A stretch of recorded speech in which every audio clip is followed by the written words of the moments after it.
Hello everyone. This is Teri.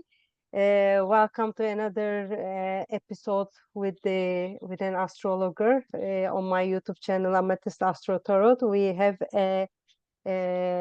Fernanda Paiva. You may know her as the Hitchhiking Stars, and she's really a lovely person. She's very lively and lovely person, and then very easy to talk to. And thank you for accepting my invitation. Here we go. Maybe if you would like to introduce yourself, I mean, what you are doing. She's an astrologer and a tarot reader, and then let Fernanda talk. Yeah, okay, here we go. Let's take it from there. Sure. Thank you, Terry. It's great to be here. Thank you for the invitation as well. And sure, I mean, I've been doing astrology and tarot for over 10 years. What else can I say about that? I mean, it's my absolute passion. At the moment, I've been teaching a lot, which is something that I've always loved. And I think I'm getting more and more opportunities to do it on a more consistent basis. So I think it's a real treat to be able to make a living speaking of subjects that we love so much. And that has so much potential as well to help people, which is another thing I really love about astrology and tarot. So I'm really into astrology and tarot from a more therapeutic perspective. So I love using them both as a tool for people to really make decisions, navigate challenges, and find the courage and the hope to continue, because it can be confusing and messy and difficult. Life, is just the way it is.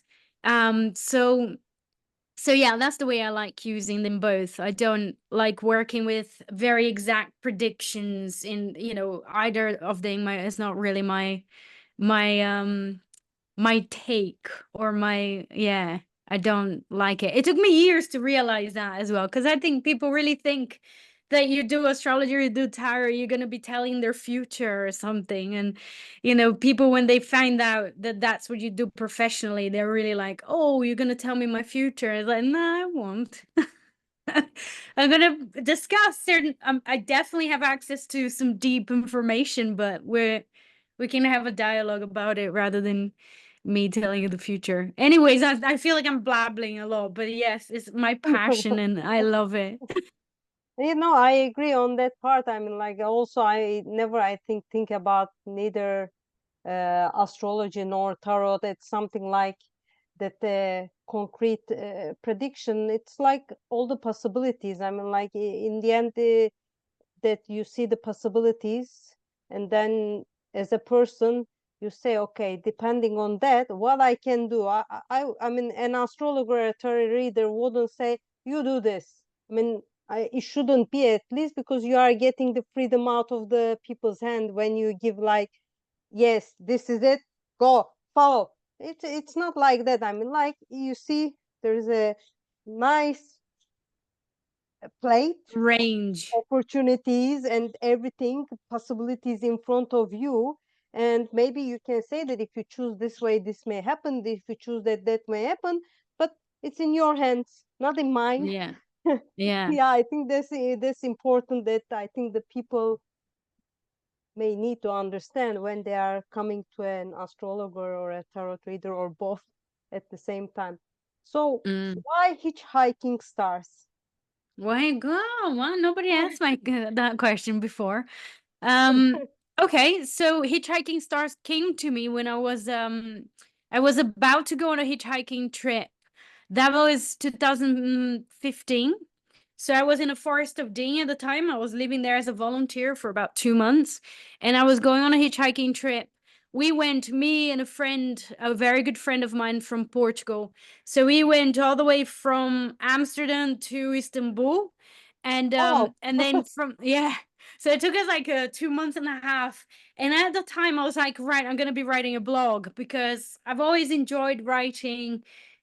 Yeah, I always felt like I always felt like a little flirtation with writing. I still feel that one day I might write something and publish something, but especially as I think especially as a memoir or like a personal thing rather than just writing about a subject. I just really enjoy that side. So I decided to do a blog, and then the name of the blog just came to mind because I was traveling, and obviously I was going to talk about astrology as well. So I was like, okay, put two and two together, and it became Hitchhiking Stars.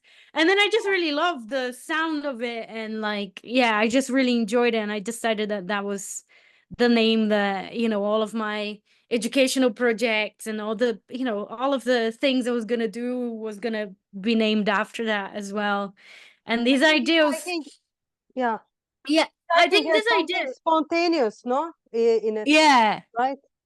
Yeah, and the idea, obviously, that I think that speaks a lot to my Mars in Sagittarius and my South Node in Sagittarius as well. But it's like I feel that sometimes working with astrology is a little bit like that. It's like you're sort of hitchhiking with these energies, you know? It's like whatever is passing by you, you're sort of decide to go in or not, you know? It's like, are you gonna take a ride with these energy or not? And how far are you gonna go with these energy, which is how you travel when you're hitchhiking, because some people might be driving all the way to Italy, but we don't want to go to Italy. We want to stop, at this little town on the way somewhere. And I think astrology can work like this. It's like that Jupiter transit can take you up there or up there, how far or where do you want to jump off? So I don't know. That's like, yeah, that's something that made a lot of sense to me. I think Yeah. it's really nice. I mean, and also like talked about the Mars in Sagittarius, and I'm looking like, is it like that? Because it's very funny that this year, after 43 years, my progress Mars moved into Sagittarius. I was a Oh, Mars in nice. Scorpio person and forever Okay. in progression. And like when you are talking, okay, will it be like this the rest of my life? But it's nice, yeah. That I think that also has that all this mutable energy. No, it's like, yeah, if it takes me, like, I have to be flexible, adaptable, go, yeah, change the way, okay, I go that way, and Yeah. things like not getting stuck, or like, that's my comfort zone and I can stay here, but it's like I can do, explore and see Yeah. the opportunities, wider Yeah. perspective and everything, I think, right? Absolutely. I do have a lot of mutability in my chart, and I that's a lot of my worldview. That's, one of my like main goals is growth. Like I don't, and it has never been about having a family or getting married, or there has never been like a tangible goal in that way. It's like there are certain things I would love to happen in my life, but the main goal, the like is like a mission, is growth. And so everything that I do is kind of connected to that in some way. And the work that I offer, the take that I have, and everything has that sort of connection with growth. Again, I think is a very Jupiterian, like Mars in Sagittarius kind of style. And also the words again, that starts becoming a bit of a personal brand, because it really speaks to my essence and the way that I work. And even like when I'm teaching, is always a learning journey. It's not just, I'm going to teach you this is learning. It's like, it's a journey. We don't know where this is going to lead you, or, you might find something else that you enjoy about what I'm talking, and that will take you in another direction. And that's fine as well. It's like, it's a process of discovery and excitement. Yeah. And I think in that journey, I mean, if you think that, if when you are teaching, yeah, I mean, you are the same person, but the people that you teach are different. So every journey, every teaching is something different. And then according to the conversations that go through there, okay, you have the subject, you have this thing like Virgo, like to order. But on the other hand, there is this thing that, I mean, like when I'm talking to you, wouldn't be the same thing that I'm talking to, I don't know, someone else. I mean, because Yeah. the way that you grasp the subject and then you offer the subject will change according to the people, right? Yeah, it's a co-creation. It's a co-creation. And also, I do feel that I change as well as a teacher. It's like as I teach and as I see the comments and even like some of their insights as well, I'm like, oh my gosh, yes, like I haven't seen through this perspective, and I can see that. I love that. I'm embracing it, and I'm gonna be using this analogy as well. And so for me, it's alive. Is this, that's why I love to see as an adventure and a journey and all of these words, like this very like Jupiterian, like Sagittarian kind of words, they really speak to me for that reason. Yeah.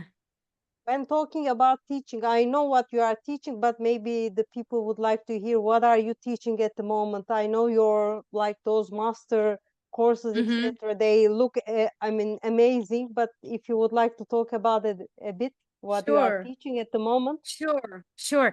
So I do a lot of talks as well. So next week I'm doing a talk for the Brighton, Brighton Astrology Brighton. Circle. So I'm doing a talk about the astrology of highly sensitive people, which is another like subject as well that I'm really getting into. And since I found out I'm a highly sensitive person, I just, it's fascinating as well. So there is that. But what I've been teaching as well ongoing is these series of master classes. So one is about astrological tarot, and the other one is about astrology. So exploring the building blocks of astrology each week. And then the final week, we work with chart synthesis and how to interpret charts and how to see the birth chart as a unit. So yeah, I really love it. I think the astrology is very good for beginners or for people that have some like gaps in their learning. It's like I've been learning by myself, but there are some things that I don't understand and I don't know so well because I kind of skipped. And there's a lot of people self-taught in astrology, so I think that can be really good, whereas the astrological tarot is quite niche. I don't think there's a lot of courses about astrological tarot out there, and it's something that I've thought a lot about as well. Even before doing the course, it's something that I've always looked into, because when I got my first tarot deck, which was 2009, I was like, okay, I gotta learn this. Like, I became really obsessed about tarot and like bought all these tarot books, and immediately was like Googling tarot spreads and whatnot. And obviously we didn't have social media back then. There was no YouTube channels about tarot. There was nothing like that. So I had to go a more traditional route of like actually reading books. Um, but what really helped me was knowing astrology, because I already knew astrology quite a lot by that point as well. Because I've been interested in astrology from childhood, really. Buying all of those horoscope magazines we had in Brazil, and I'd just be reading all of that. And so I already knew about the elements and the star signs, and I was quite well versed in this more beginners kind of astrology, but I was already quite well versed. So learning tarot became a lot easier because I knew astrology. So using like horoscope spreads and understanding the suits in the tarot in relation to the elements in astrology as well. And there was a lot of overlapping information there. But I kind of put it to rest, over the years. I was like, okay, learning tarot, evolving my astrology knowledge as well, and behind the scenes a lot, because I think I've been a lot more public with my astrology than with my tarot. And behind the scenes, I was doing a lot of thinking and researching and wondering and looking into these associations and how they can work as imagery. And I just think is really rich for understanding a lot of the dimensions of the symbols, like vice versa. Because if you know a lot about tarot can help you with astrology, and if you know a lot about astrology can help you with tarot, and then vice versa. They can combine so well, like as tools, for like forecasting or whatever it is, for reading the chart or for reading a tarot spread, mixing with the birth chart at the same time, which is one of the things I really enjoy about these associations as well. So that's what I'm teaching on the astrological tarot masterclass. Yeah. And do you Yeah. do We you do just that? I finished the mean, like, cycle. is like professionally, do you do that, offer that kind of service as well? Like someone, I come to you, okay, Fernanda, I would like to have a, I don't know, natal chart plus forecasting, and then do you come like add tarot, or you just say that, okay, I can also add tarot into this thing? How does it work? I think the client usually has already like a very clear idea of what they want. Like if they're gonna be searching for a tarot reading, because usually when is a tarot reading is a more specific question about something or a more specific situation. Whereas when someone comes to see me for astrology readings, they're looking for an overview of, themselves, life, career change. They're looking for an overview and a kind of a general insight. But sometimes people want the combination, and depending on what they're looking for, we can fit that in an hour. So I'm very flexible, as I would be with all of the mutability. So I'm really happy to tailor to the needs of the client, like what they actually would benefit the most from, and then we do that. Yeah. And Yeah. that sounds perfect. Yeah, and I think that's also something nice. Like when you go and then things can be like custom made. I think Mm-hmm. it also makes you feel in a way special, or yeah, that she will arrange it for me in a way, so I know that she can help me either way. So I think it's Yeah. a nice feeling as well. Yeah. Yeah, I agree. And I think it's something that took a few years as well, like for me to feel comfortable with. I think there's that classic like Virgoan thing of like I gotta prove that I know and that I have this, that I'm gonna have information to give to my client. And I used to give this like really long consultations of like 2 hours, and feeling really drained and exhausted at the end. But it was coming from my own like need to prove to myself that I could do that I could offer something to the client. So I think it's something that was developing over the years with the experience um and expertise as well, getting the MA, and a lot of the challenges that I had, educational challenges that I kind of overcame as well, and obviously getting older as well, that gave me the confidence to actually listen to the client, because before I was like, oh my God, I have to give all sorts of information, talk about everything, and if I talk without them asking, it's like even better because like I already know, and it will prove that I Bombard know them. something. Yeah. And it's like actually, um, there's no problem like just giving some space for the client to speak and like tailoring exactly to what their current need is. Like it's impossible to mind read, and also this coming from that place of lack of like, oh my God, I gotta prove that I have something to offer, or that the consultation is worth it, or it's not really a great place to be coming from. So but it took many years to kind of step into this other place and be like, actually, what Yeah, would you like to explore, and yeah, yeah. what are you searching for, and and adapt accordingly. Yeah. Yeah, I can feel you very well with that. Like that, it's someone comes, it's like you. I mean, it's a service. I mean, like there's a certain fee about this, and then you offer for a certain of time, and you are like I have to give it in the best way possible. It's like so that they know that when they are coming out, oh, okay, it's worth the wait. Yeah. So I think it's a sometimes it's quite, of course.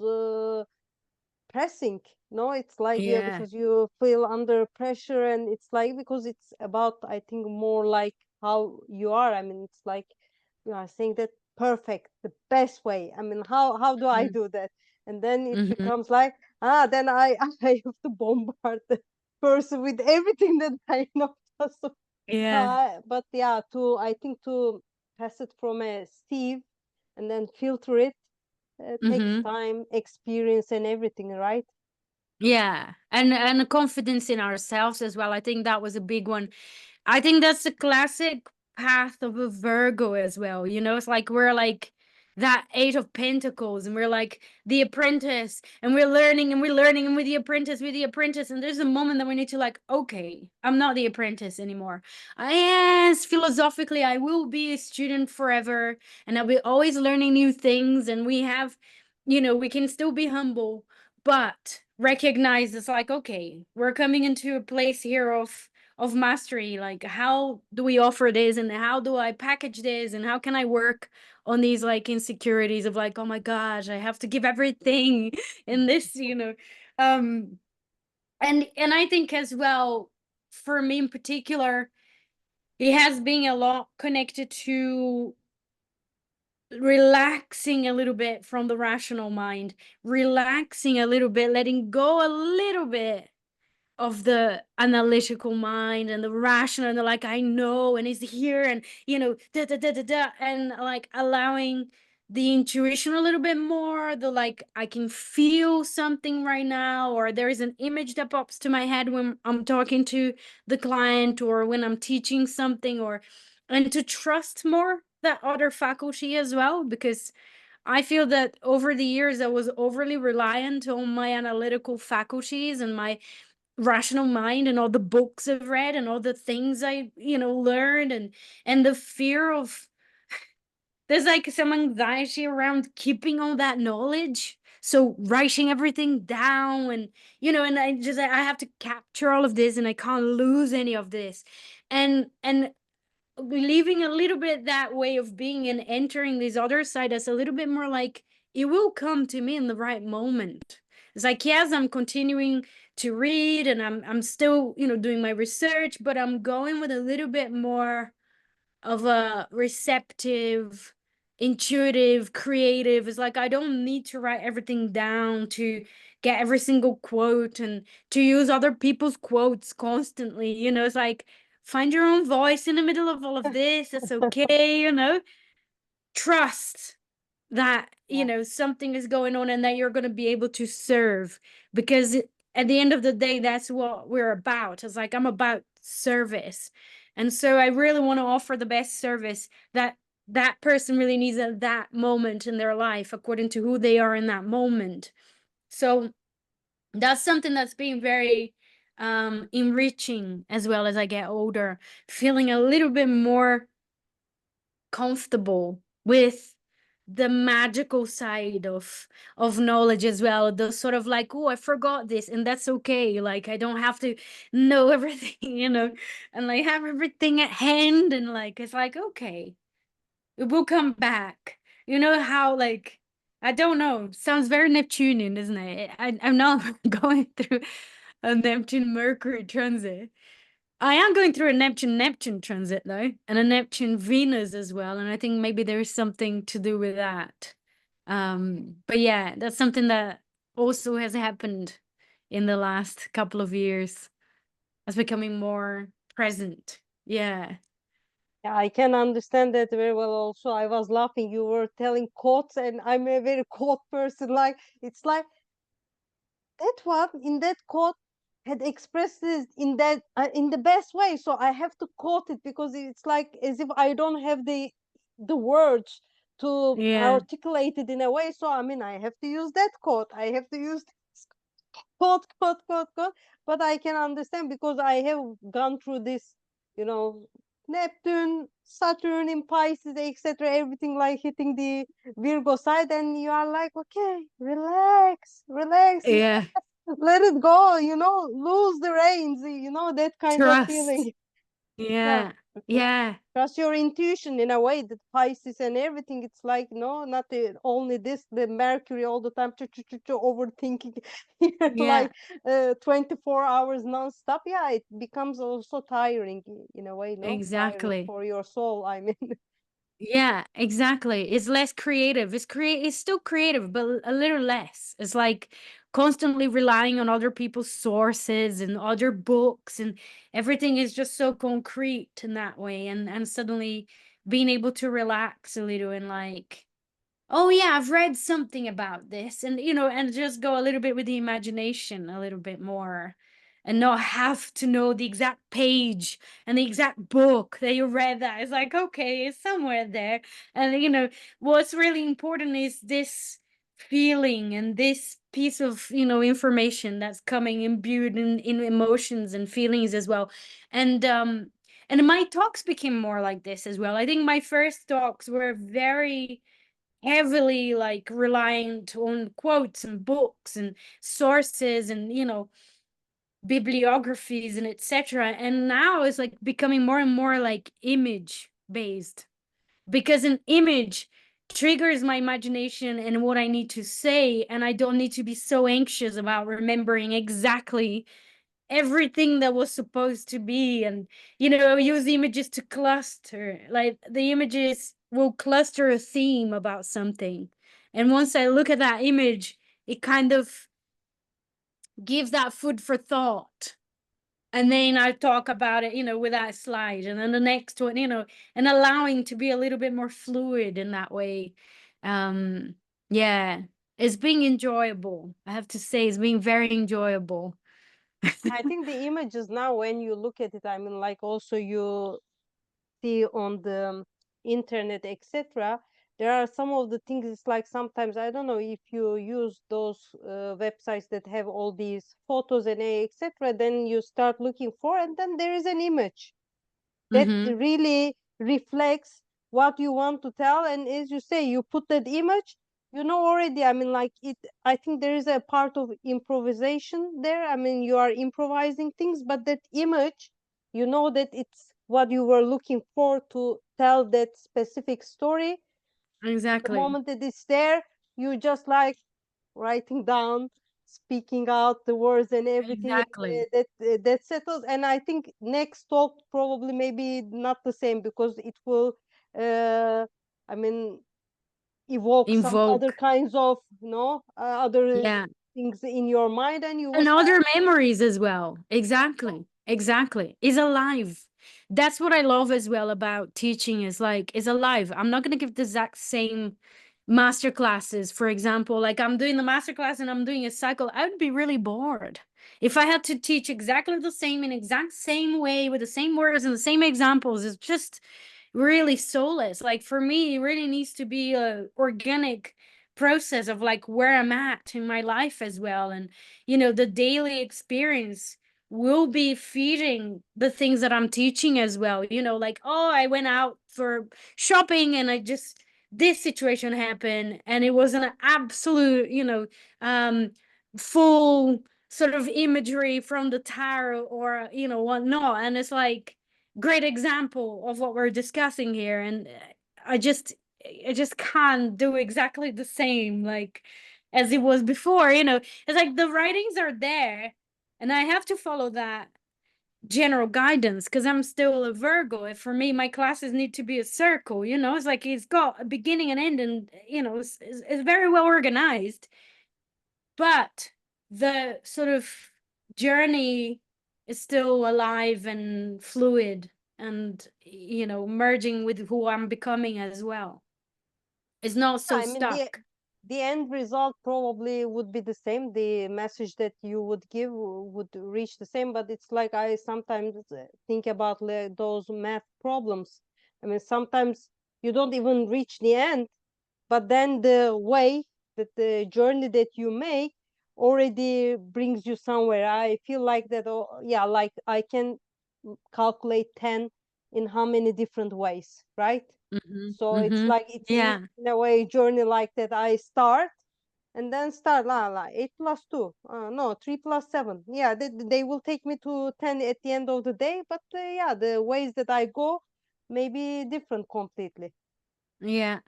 Yeah. It's alive and it's happening. Yeah.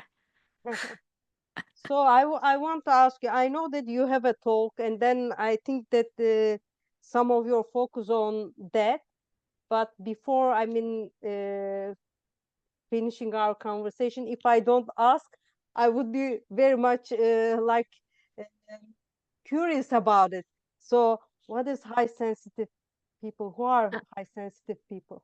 Nice. Okay. So, high sensitivity is a term that was coined in the early 90s by a psychologist called Elena Rome.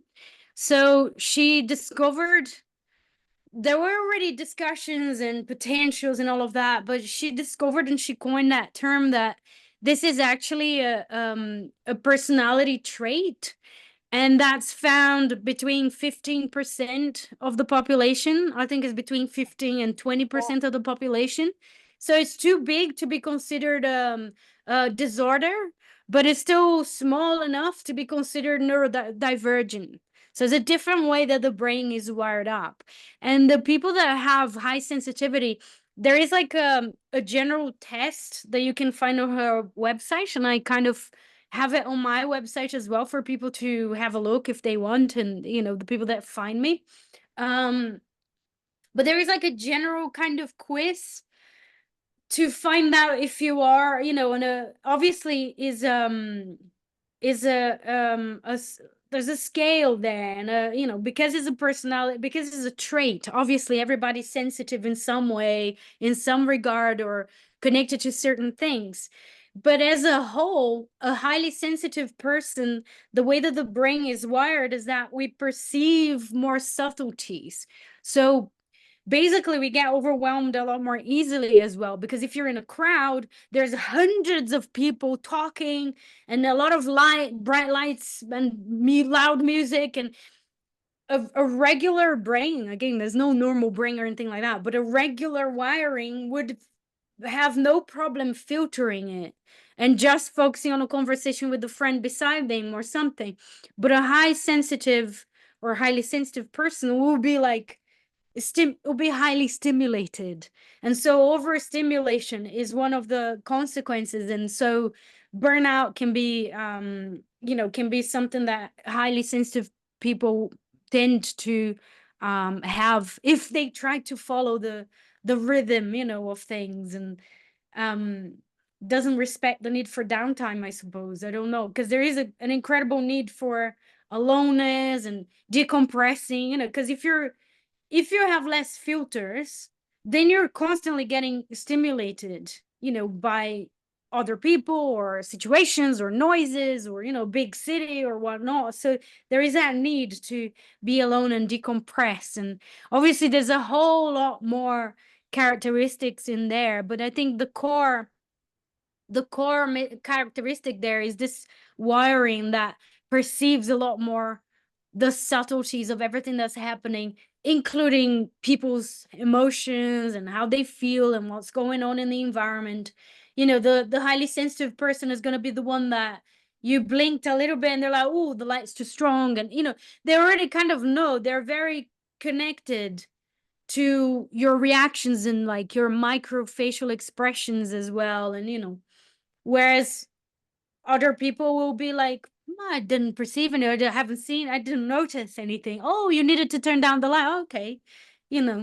But a highly sensitive person will just be very attuned to these like details, and then again, because of that, tends to overthink as well, and overanalyze and overthink situations. And there's a whole lot of anxiety kind yeah, of, I mean, like, probably, I mean, yeah, I assume so, I mean, like, because you take too much of everyone's yeah, emotions and everything, then you become anxious on your own, and because it's like, I have to also do this, I have to do that, react, and then it's like, yeah, no? yeah, absolutely.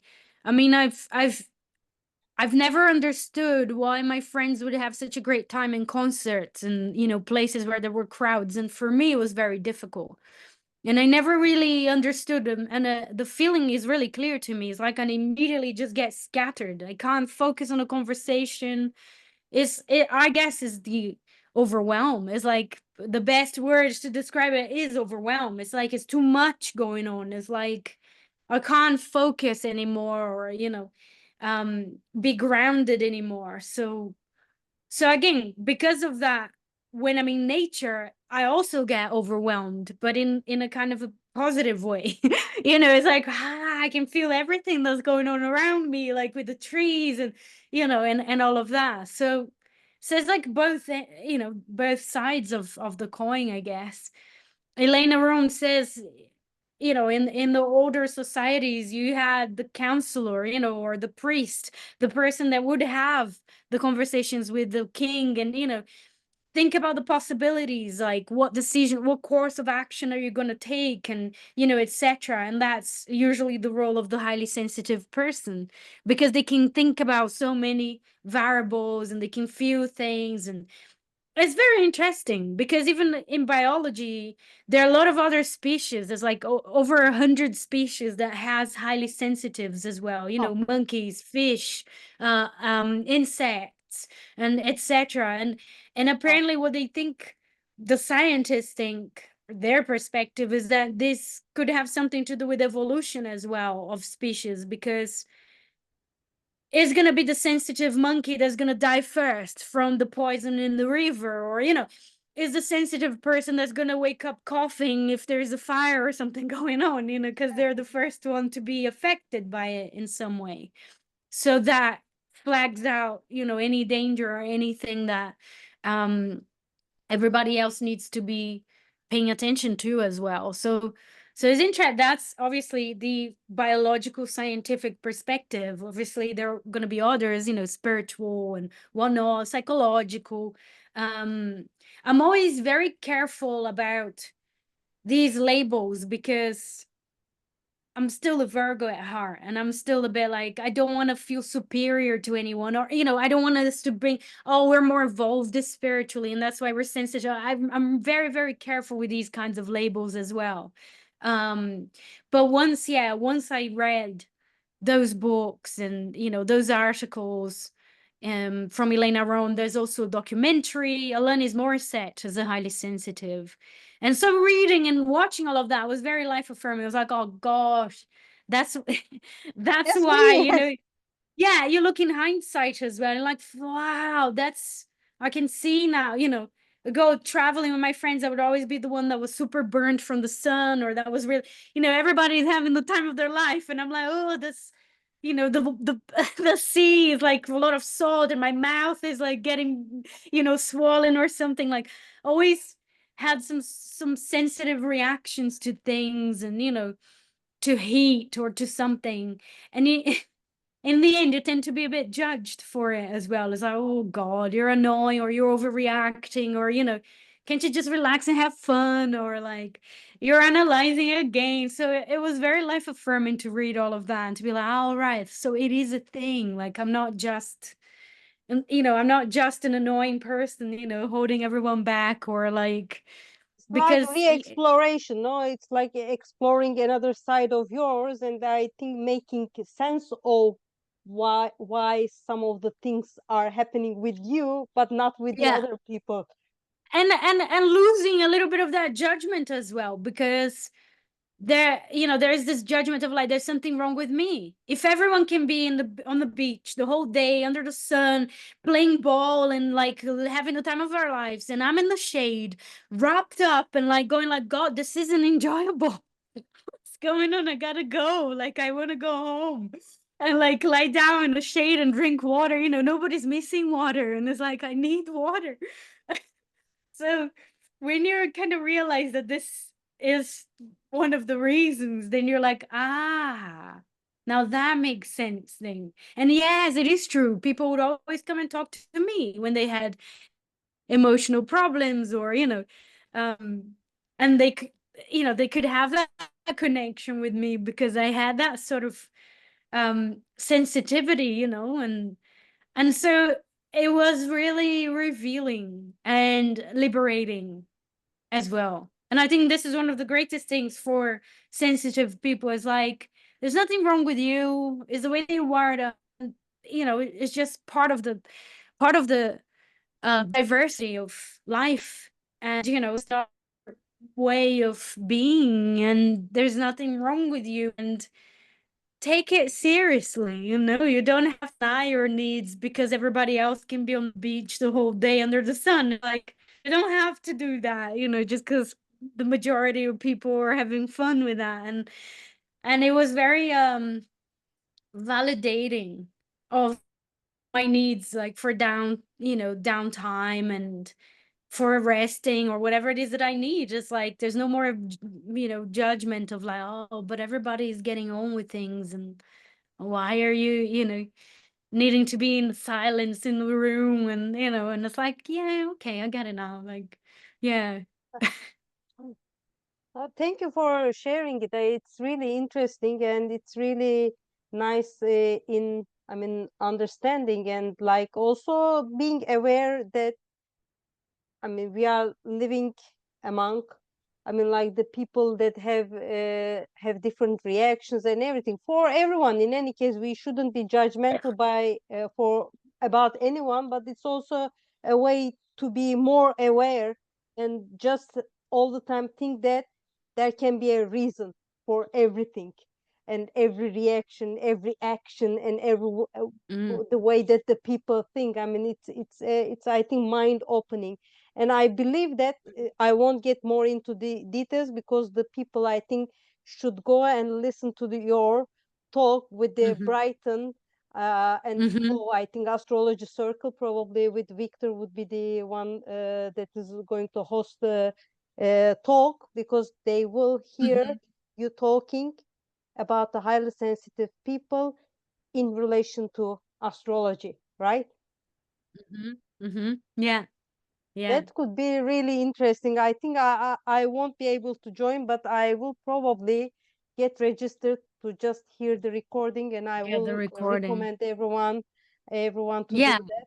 Yeah, it's so I very mean, affordable as well. I think it's just a fiver. It's just yeah, £5 as well to it's go. £5. Yeah, their talks Yeah, are really affordable because it's important to be able to share all this information, yeah, experience, etc., with the astrological community. So I think yeah. I will put it, I think, in our recording also. They can also can have access to the talk. I mean, like Registering. I think I can talk with you hours if the time allows, Nice. if our lives allow. But really, thank you very much. And I think it was the highly sensitive people part is amazing. In addition to everything that you said about astrology, tarot, how the journey of the hitchhiking Mhm, stars started. So thank you mhm, very much, Fernanda, for being here today and for being with us and sharing your, in a way, wisdom with us. Thank you very much. mhm. Thank you, Terry. Thank you for me and for being here as well. Yeah, for the invitation. Thank you. It was a pleasure. Yeah. Yeah. Thank you, everyone. Now I will say bye bye and hopefully we will meet in another recording. Bye. Bye, everyone.